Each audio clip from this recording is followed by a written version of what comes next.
Hey, it's Ryan from Upfit Supply, and I want to show you these ceiling liners we installed here on our RAM ProMaster. These are the DuraTherm Ceiling Liners from Legendfleet. As you can see, we also installed these ceiling lights in the van, but these are an optional upgrade. We also have our ceiling sills here that we make optional to purchase as well that help give you this nice transition between a wall liner and a ceiling liner. Now the ceiling liner for our 159-inch wheelbase is actually two pieces. We have a longer piece up here towards the front, and you're going to use a joiner strip towards the back to install that last piece. Now the installation uses these plastic push-in clips, so there's no drilling into the ceiling.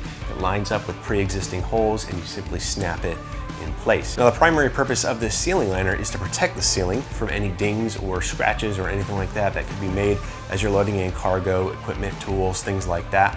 But it also improves the aesthetic as well as has an insulation on the back of the liner that's going to help cut down on road noise and really keep temperatures under control back here. Now in the ProMaster, you don't need to worry about any compatibility issues with the bulkhead because of the way that the ProMaster is built, and you have your locations down here and you have the attic open over top, so it's nice and clear for putting in your ceiling liner. Now we have the textured gray finish installed in our van here. It's a gray color and then has a texture on the surface. You can also get it in white without the texture, but gray is by far the most popular option. Now if you're looking for these ceiling liners or the wall liners or the floor or these wheel well covers or any other equipment to get your van ready for work, be sure to check us out at upfitsupply.com. And my name is Ryan, and have a good one.